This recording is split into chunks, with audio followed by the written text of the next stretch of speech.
He was infamous and twisted, killed out of boredom and enjoyed doing it.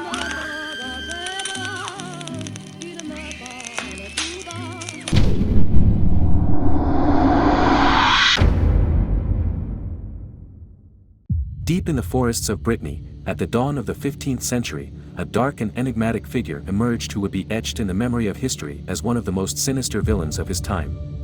Gilles de Rais, a nobleman and military man who once rode alongside Joan of Arc in the fiery battles of the 100 Years' War, would soon plunge into an abyss of depravity that would shake an entire country.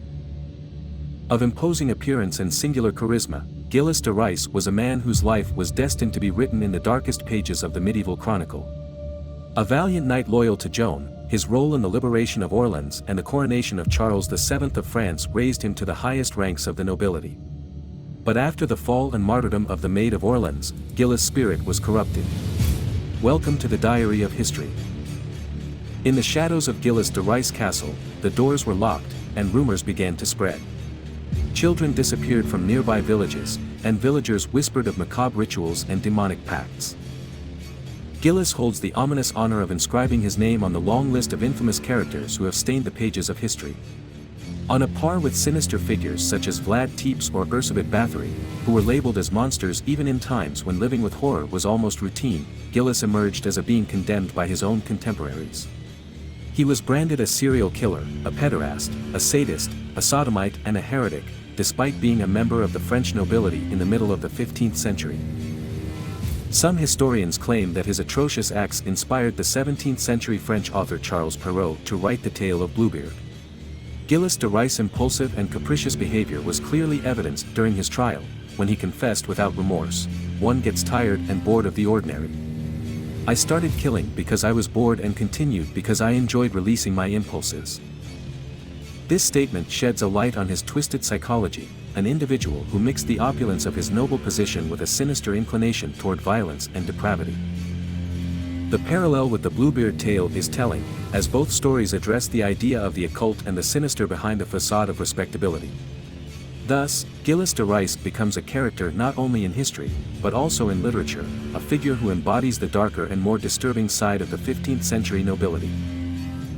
Gilles Montmorency-Laval, Baron de Rais, was born in September 1404 at the Château de Chantos, one of the many possessions that his wealthy and noble family had in the south of the Breton region of France. At the age of 11, Gilles witnessed the death of his father during a hunting trip, torn by the tusks of a wild boar. That bloody spectacle made such a deep impression on him that it probably left an indelible psychological mark. After the death of his father, his grandfather Jean de Craon, a cruel man who mistreated his servants with extreme violence, took over Gilles' education. Raised among the young heirs of the French aristocracy, he was invested knight at the early age of 14. Later, he entered the service of Duke John V of Brittany, where he stood out for his ferocity on the battlefields. His behavior revealed extreme aggressiveness and implacable determination. In fact, at the early age of 15, he claimed his first fatality while fencing. This darker tale introduces us to a Gilles de Rais whose aristocratic upbringing could not tame his innate violence and thirst for power. His early foray into the world of chivalry and warfare only served to fuel his more sinister instincts, and his bloody career began precociously. In 1429, the King of France learned of Gilles' reputation as a valiant warrior and asked for his help in liberating Orleans, which was under siege by the English. There Gilles would meet Joan of Arc, by whom he was instantly captivated. Together they would lead a large army that in only 8 days managed to expel the English from the city of Orleans. Shortly thereafter, Gilles would receive the title of Marshal of France, where he unleashed a bloodbath. In one of the many skirmishes that broke out in that tumultuous period, Gilles de Rais played a key role in saving the life of Joan of Arc, in an incident that took place near Paris. Likewise, when Joan was captured by English forces and subsequently convicted on charges of witchcraft and heresy in Rouen, Gilles tried in vain to free her. In the year 1434, the fortunes of Gilles de Rais began to take a negative turn. Chancellor La Tremoille, who had been his main protector at the court of France, fell from grace, resulting in the loss of the prestigious title of Marshal for Gilles. Although this loss affected his social and political status, it did not have a significant impact on his financial situation. At the time, his wealth was remarkable, both from the inheritance received from his family and from the spoils accumulated during his participation in the war. This period of Gilles de Rais' life marked a contrast between his past as an outstanding military commander and his future, which would be marked by accusations and trials that would irreversibly change his destiny. Gilles de Rais, after his retirement to his vast estates in Brittany, plunged into a lifestyle marked by luxury and excess. In his splendid residence, lavish banquets became a constant. However, over time, this nobleman began to show a deep interest in the occult, the mysterious and the esoteric. It was during this period that Gilles de Rais gave free rein to his curiosity for magic and alchemy, attracting to his court an eclectic congregation of characters, including magicians, necromancers, sorcerers and alchemists. Most of these individuals were skilled tricksters, most notably the Italian Francisco Prelati, whom he commissioned to search for the elusive philosopher's stone. The corridors of his residence echoed with discussions about the transmutation of metals into gold and the quest for immortality. But Gilles de Rais went further in his quest for occult knowledge. He ventured into dangerous territories, invoking the devil and engaging in satanic rituals, casting shadows of darkness over his court and his own self. These dark interests and occult practices would become a haunting aspect of his historical legacy and cast an even deeper shadow over his life and destiny. So also began his legacy as the first pedophile in history. Gilles de Rais had given orders to his hired assassins to bring before him children who were beautiful as angels. Once in the castle, the children were taken to a special room where, to prevent them from screaming in fear and being discovered, they were held by the neck with knots and ropes. Witnesses said that after that he raped them and then killed them, sometimes himself and sometimes he ordered his servants to do so, by decapitating them or beating them to death. One of his accomplices confessed that de Rais took more pleasure in killing the children, watching their heads and limbs separate and their blood flowing, than in joining them carnally. After those atrocious acts, the bodies and evidence were incinerated. During the trial it was suggested that de Rais had the remains of 40 children burned in 1437 in one of his castles, specifically the castle of Machical, to eliminate compromising evidence. The fall of Joan of Arc had a profound impact on Gilles de Rais' psychopathy.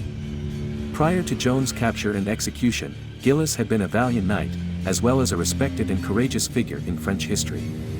However, Joan's tragic fate marked a turning point in his life. Joan of Arc had been a source of inspiration and hope for many people in France, including Gilles.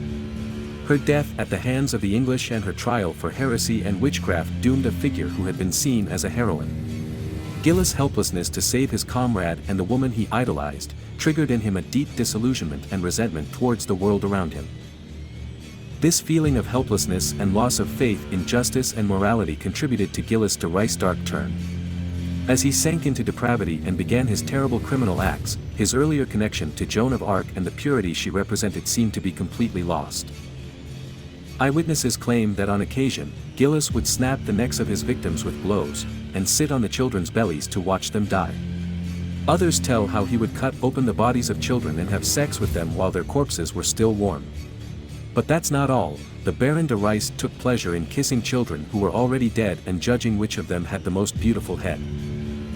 On one occasion, one of the young men who was taken to the castle, Étienne Correlat, called Poitou, was raped by Gilles de Rais, but when he was preparing to cut his throat, Gilles de Sille, his cousin, suggested to him that he was too attractive a boy and that he could be made a formidable page.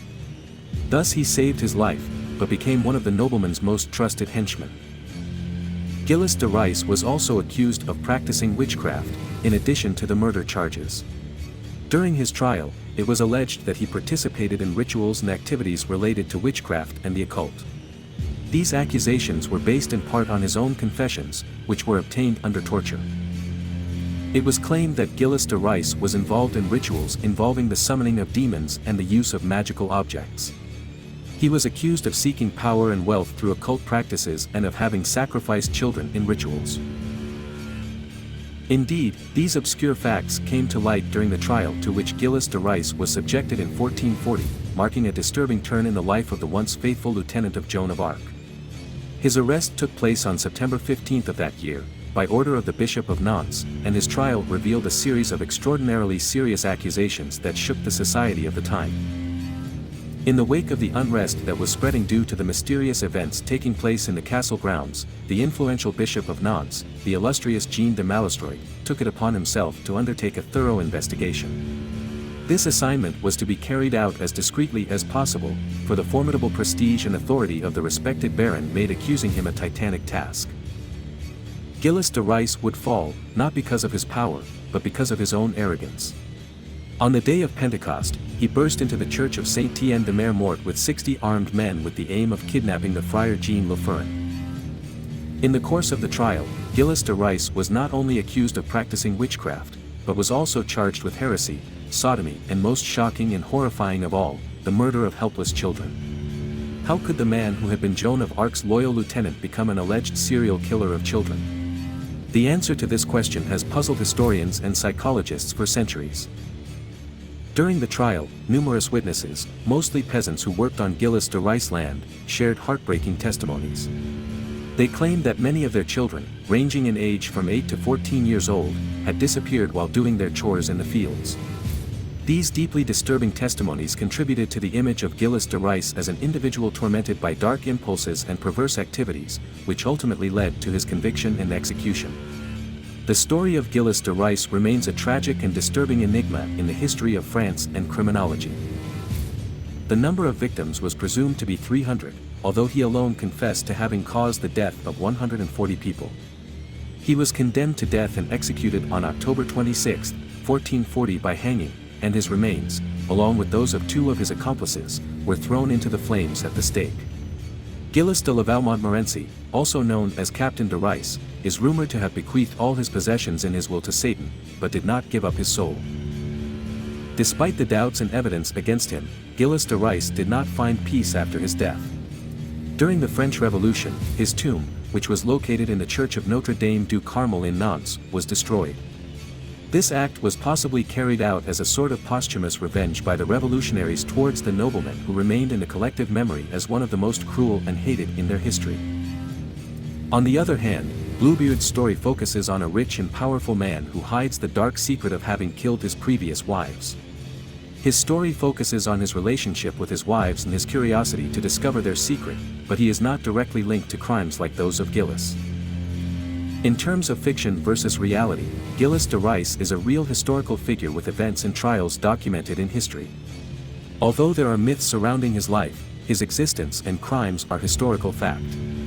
In contrast, Bluebeard is a fictional character created to convey a moral lesson in a fairy tale. Although there may be inspiration from real events in some folk tales, Bluebeard's story is primarily a creation of the literary imagination. Gilles de Rais' role in world history and culture is primarily obscure and disturbing. His notoriety stems from his life as a nobleman and military man, as well as his heinous crimes, which have given him an infamous place in history. He was accused and convicted of murdering and torturing a large number of children and young people, earning him a reputation as one of the first known serial killers in history. His impact on history lies in the brutality of his acts and how he became a symbol of evil and depravity in the Middle Ages. Over the years, Gilles de Rais has inspired numerous literary works, plays and films. One of the most notable examples is Arthur Miller's play, The Witches of Salem, which is based in part on the figure of Gilles de Rais. He has also been a character in the novel, Perfume, by Patrick Suskind. His life and crimes have served as a source of inspiration for exploring dark themes in literature and art. The life and crimes of Gilles de Rais have also given rise to numerous legends and myths over the centuries. Some believe he practiced black magic and worshipped the devil, which has contributed to his legacy of mystery and malevolence. These mythological elements have added an extra dimension to his historical figure, making him an even more enigmatic character. Although there was no clear understanding of criminal psychology at the time, the case of Gilles de Rais has been the subject of study and debate in modern criminology. His story has helped experts in the field to better understand the profiles of serial killers and the psychology behind their crimes. In this sense, his impact extends beyond popular culture and into the realm of research and understanding of criminality. Gilles de Rais is remembered in history and culture as a dark character whose heinous crimes and infamy have left an enduring mark, both in literature and art and in the study of criminal psychology. His figure remains a grim reminder of humanity's capacity for extraordinary evil.